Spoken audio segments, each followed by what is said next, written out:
आप सुन रहे हैं लाइट मोमेंट्स विद रूबिस्नीता। आज मैं आपको सुनाने जा रही हूँ राधा मन बोड़त बिनु पानी का दूसरा अंक। आज राधा चुपचाप बैठी थी। वह सोच रही थी, ये क्या हो गया, क्यों हो गया। मुख म्लान था, आंखें उदास एवं गहरी मासूमियत थी मुख पर। पलकें मूंदी हुई थी, पर उनमें नींद न थी। निशेष रात्रि में जब वह वन से लौटी, उसने देखा परिजन सो रहे थे। वह भी अपने बिस्तर पर जाकर चुपचाप पड़ गई। नींद क्यों आती, मन में तो तीव्र झंझावात था। पलकें बंद थी, फिर भी उसे सब कुछ दिखाई पड़ रहा था। वह सोच रही थी, जो कुछ सोचा नहीं था, कैसे हो गया वह सब। अचानक अपने आप वह लुट गई, या जानबूझकर उसने स्वयं को लुटा दिया। परिजनों ने उसकी राह रोकने की कितनी तो कोशिश की थी, किंतु क्या मिला उन्हें, केवल असफलता। उसने खुद अपने हाथों अपनी संस्कृति, अपनी परंपरा किसी गैर को समर्पित कर दी। क्या उसने अच्छा किया? कुल की मर्यादा को मिट्टी में मिलाकर, स्वजनों के सहज विश्वास को तोड़कर, अपने पारिवारिक संबंधों में आग लगाकर उसे लोक में प्रतिष्ठा प्राप्त हो सकेगी? क्या उसके नाम पर लोग थूकेंगे नहीं? किंतु वह क्या करे? मन है जो मानता नहीं, नील कमल पर भ्रमर की तरह मंडराया करता है। प्रकृति की उन्मुक्त गोद राधा को बचपन से ही प्राप्त है। वह वहीं पली बड़ी हुई और नव वय की देहरी तक पहुंची है। वहीं उसने अपने यौवन संभार को संभाला है। प्रकृति का मादक सौंदर्य ही उसके अंग अंग में घनीभूत हो अपूर्व निखार धारण किए हुए है। चांदनी रातें उसके जीवन में अपना मधुर संगीत उड़ेल जाती हैं। उच्छल लहरें उसे छू छू कर गुदगुदाती हैं और पवन उसे स्फूर्त बना जाता है। वृक्षों से फूटती कोपलें उसके जीवन में एक नई चेतना का संचार करती रहती हैं। राधा का जन्म एक छोटे से गांव में हुआ है। गोचारण ही वहां का जीवन है। वहां गायें हैं, ग्वाल हैं, गोकुल है, गोरस और गोवर्धन है। राग, रंग, रस, सहज और सुकर है। लोक संस्कृति वहां के जन जन के मन में रची और बसी है। संस्कृति सौंदर्य की धरोहर है। जीवन का आंतरिक सौंदर्य उसमें सुरक्षित रहता है। साहित्य, कला, संगीत, संस्कृति के माध्यम है। क्रीड़ा भी। राधा का मन बचपन से ही क्रीड़ा से जुड़ा है। कृष्ण ने उसे जब खेल के लिए आमंत्रित किया, राधा ने तुरंत स्वीकृति दे दी। वह उनके साथ खेल में भाग लेने लगी। कृष्ण के समवयस्क भी खेल में साथ होते थे। राधा को उनके साथ उठने बैठने खेलने में कभी कोई संकोच न था। राधा मेरी बालिका थी। मन गंगा की भांति पवित्र और निर्मल था। स्वभाव से वह चपल, अबोध और नटखट थी। क्रीड़ा के नित्य नए नए आयाम वे गढ़ते। मन आनंद विह्वल था। एक एक दिन प्रसन्नता एवं उल्लास से बीत रहे थे। सुकुमार बचपन धीरे धीरे कैशोर्य की ओर पांव बढ़ा रहा था।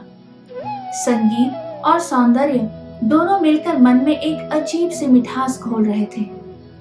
एक दिन राधा ने वन में आते ही कहा, आज मैं खेल में भाग नहीं लूंगी, केवल कृष्ण की बांसुरी सुनूंगी। खेल आज नहीं होगा। क्यों? मित्रों ने आपत्ति की। आज तो हम कदम की उस ऊंची डाल से भूमि पर कूदेंगे। जो सबसे ऊंची डाल से कूदेगा वही विजयी घोषित किया जाएगा। उसे हम कंधे पर बिठाकर वन में चारों तरफ घुमाएंगे। राधा को भी इसमें भाग लेना होगा। राधा ने प्रत्याख्यान किया। मित्र अपनी बात पर अड़े रहे। फिर कृष्ण ने बीच बचाव किया। कहा, खेल तो होगा, किंतु बांसुरी मैं नहीं, राधा बजाएगी। हम सब उसे सुनेंगे। वह खेल में सम्मिलित नहीं होगी। निर्णय सुन राधा को प्रसन्नता हुई और आशंका भी। क्या वह बांसुरी बजा पाएगी? कृष्ण का निर्णय सुन मित्रगण प्रसन्न न थे, फिर भी मन में कौतूहल था। राधा का बांसुरी बजाना एक नई घटना थी। कभी बांसुरी बजाते उसे किसी ने देखा तो नहीं था। अतः उत्सुकता लिए वे मौन थे। एक बाचाल ने तो कहा भी, क्या राधा बांसुरी बजा पाएगी? तब कृष्ण ने उत्तर दिया, उसे मैं सिखा दूंगा। राधा का संशय अब जाता रहा। एक हल्की सी मुस्कान होठों पर थिरक उठी। उसने आंखों में आत्मविश्वास भर कृष्ण की ओर देखा। बहुत दिनों से उसकी इच्छा तो थी कि वह कृष्ण की बांसुरी अपने होठों से लगाए, परंतु वह अपनी इस इच्छा को व्यक्त न कर सकी थी। आज उसे अपने आप मौका मिल गया था। राधा का प्रसन्न होना तो स्वाभाविक था। कृष्ण ने मुरली राधा को पकड़ा दी। राधा ने फूंक मारी। स्वर बड़ा ही बेसुरा निकला। सब के सब हंस पड़े। राधा का मन म्लान हो उठा। कृष्ण ने सांत्वना दी, राधे, अधीर होने की आवश्यकता नहीं, मैं तुम्हें सिखलाऊंगा। कब सिखलाओगे? राधा ने खींचकर कहा। अभी सिखलाऊंगा। कृष्ण ने कहा। तो सिखलाओ ना। राधा तैयार थी। ऐसे नहीं, अपना वस्त्र बदल लो, पीतांबर धारण कर माथे पर मोर मुकुट बांध लो, हाथ में लकुट थाम कर मेरे पास आ जाओ, मैं अभी सिखला देता हूँ। राधा तुनक उठी।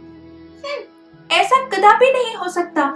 बांसुरी उसने कृष्ण को थमा दी और रूठकर वह एक ओर बैठ गई।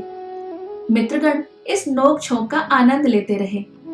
कुछ देर बाद वे अपने अपने खेल में तल्लीन हो गए। कृष्ण ने राधा से मनोहार किया। राधा, एक दिन तेरी बांसुरी सुन सृष्टि सम्मोहित हो जाएगी। तू नाराज न हो। आ, मैं तुझे सिखलाता हूँ। राधा प्रसन्न हो उठी। वह कृष्ण के समीप आ गई। कृष्ण ने बांसुरी राधा के होठों से लगा दी। राधा ने फूंक मारी। कृष्ण की कुशल उंगलियां बांसुरी पर संचरण करने लगी। बांसुरी अपनी लय में बजती रही। राधा प्रसन्नता से भर उठी। वह अपने आप को गौरवान्वित महसूस करने लगी। शाम होने को आई। गायों ने चारण बंद कर दिया। आरक्त सांध्य किरणें वन वृक्षों से विदा मांगने लगी। खेल बंद हो गया। कृष्ण की उंगलियां थम गईं। बांसुरी खामोश हो गई। कृष्ण ने राधा का हाथ दबाते हुए कहा, राधा, अब कल। राधा भी कदाचित यही चाह रही थी। मुस्कुराते हुए उसने कृष्ण की ओर देखा। विजय गर्व से उसकी आंखें चमक रही थी। बांसुरी उसने कृष्ण को लौटा दी। दोनों घर की ओर लौट रहे थे। राधा सोच रही थी, कल वह इससे भी अच्छा बजाएगी। मन में स्फूर्ति थी, उत्साह था, उत्सुकता थी। अनुकूल परिस्थितियों के लिए मन मचल रहा था। आंखों में एक मधुर चित्र था। कृष्ण जब पीछे बैठे सिखला रहे थे, राधा कृष्ण की ओर पीठ किए बैठी थी। कृष्ण का वक्ष स्थल रह रहकर उसके पृष्ठभाग से स्पर्शित हो जाया करता था। यह एक नई अनुभूति थी। खेल में ऐसा कई बार हुआ था। भागने, छूने, पकड़ने में एक दूसरे के अंग स्पर्श कर जाते थे, किंतु वह एक दूसरी अनुभूति थी, अत्यंत ही सहज एवं सामान्य। परंतु आज की इस अनुभूति में उसके प्राणों का संगीत स्वयं मुखर हो उठा था। मन ही मन उस सुखद स्पर्श का स्मरण करती राधा चली आ रही थी, पर आते ही उस पर डांट पड़ी। माँ ने बादल की भांति गरजते हुए कहा, खबरदार राधा, आज से तेरा खेलने जाना बंद हुआ। क्यों माँ? राधा ने पूछा। आ रहे होंगे तेरे बाबा, वही बतलाएंगे। जान गई राधा, माँ का नहीं, ये पिता का आदेश है। चुपचाप वह सब सुनती रही। कुछ देर बाद माँ ने संयत होकर उसे समझाया, राधा, अब तू सयानी हो गई है। लड़कों के साथ तुम्हारा बाहर खेलने जाना उचित नहीं, बदनामी होती है। राधा का उस दिन से खेल में जाना बंद हो गया। राधा को दुख हुआ। ग्लानिवश वह कई दिन तक घर से बाहर न निकली। धारा चुपचाप बहती रही। उसे अपने वेग का एहसास नहीं रहता। जब उसे अवरुद्ध कर दिया जाता है, तब वह बांध तोड़कर उफनने लगती है। राधा ने खेल में जाना बंद कर दिया, किंतु उसके मन की गति तीव्र हो उठी। बार बार वह स्वयं से पूछती, क्यों रोका जा रहा है उसे? तार्किक होने लगी थी वह। स्त्री होना क्या गुनाह है? उसकी इच्छाओं का क्या कोई मूल्य नहीं? दूसरे की इच्छा पर चलना ही क्या उसकी नियति है? बदनामी का भय, इस भय के कारण कब तक कुचली जाएंगी नारी की कोमल भावनाएं? जाऊंगी, मैं अवश्य जाऊंगी। जाग उठे थे उसमें विद्रोह के भाव। न जाने क्यों दूर की एक आवाज उसे सुनाई दी, नहीं, तू राधा है, तेरी राह विद्रोह नहीं, प्रेम है, त्याग है, समर्पण है, वापस ले ले अपने शब्दों को। राधा चौंक उठी। उसे लगा यह उसके अंदर की ही आवाज है। दिन बीत रहे थे। राधा अब धीरे धीरे शांत, संयत और गंभीर होती जा रही थी। सखियों ने भी कहा था, राधा खेलने न जाया कर। पर क्यों? अब तो बड़ी हो रही है। बड़ी होने का अर्थ राधा की समझ में आया नहीं आया, पर उसने यह समझाने की कोशिश जरूर की। वह किसी अन्य के साथ खेलने नहीं जाती, वह तो अपने कनू के साथ खेलने जाती है। कनू उसका बचपन का मीत है। छुटपन से वह उसके साथ खेलती आई है। फिर अब क्या हो गया? सखियों ने उसके अंगों में होते विकास की ओर संकेत किया तो राधा चुप हो गई। पर मन चुप नहीं था। उसने अपने अंगों को एक दिन कुछ विशेष मनस्थिति में देखा। कुछ विचित्र आकार प्रकार में उन्हें पाकर उसे कुछ अजीब सा लगा। यौवन के इस दुरतिक्रम भार को संभालने में वह अपने आप को असमर्थ सा समझने लगी।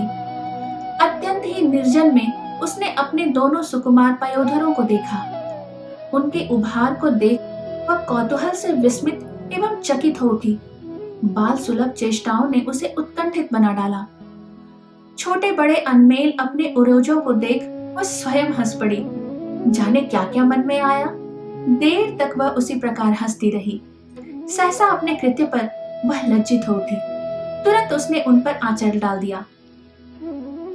राधा को एक क्षण में सब कुछ याद आ गया। उस समय उसने रंच मात्र भी नहीं सोचा था। यौवन का यह अंकुरण किसी दिन उसके लिए बाधक बन जाएगा। सखियां अनिमेष उसकी ओर देख रही थी। चुप रहना राधा की विवशता थी, पर मन एक ज्वालामुखी है। वह अंदर ही अंदर सुलगता रहता है। वह एक अंतरधारा है, भीतर ही भीतर प्रवहमान है, एक कल्पवृक्ष है, संकल्प विकल्प परिपूर्ण। उसे कौन रोक सकता है? नदी बहती है, फूल खिलते हैं, कोयल गाती है, उसे कौन रोक सका है? वह जाएगी, धन से नहीं मन से जरूर जाएगी। सोचते सोचते राधा को नींद आ गई। रात भर की वह जगी थी। नींद में उसे लगा कोई उससे कह रहा है, राधा तू चिंता न कर, तू रीति नहीं पूर्ण हो गई है। यह मिलन रूप और रस का, संस्कृति और संस्कार का है, देह और देह का नहीं। राधा की मुंदी हुई पलकों में एक अव्यक्त प्रसन्नता का भाव जागृत हो उठा था। लग रहा था प्राणों में कोई अलौकिक संगीत उतरता चला जा रहा है। राधा मन बूढ़त बिनु पानी, आंख मुंदे वह चुपचाप उसी प्रकार पड़ी रही। आज की कहानी का ये अंक बस यहीं तक था। उम्मीद है आपको पसंद आई होगी। अगला अंक लेकर फिर से हाजिर होंगी। तब तक खुश रहिए और इंतजार कीजिए। मुझसे आपकी मुलाकात फिर यही होगी on light moments with Ruby Sunita.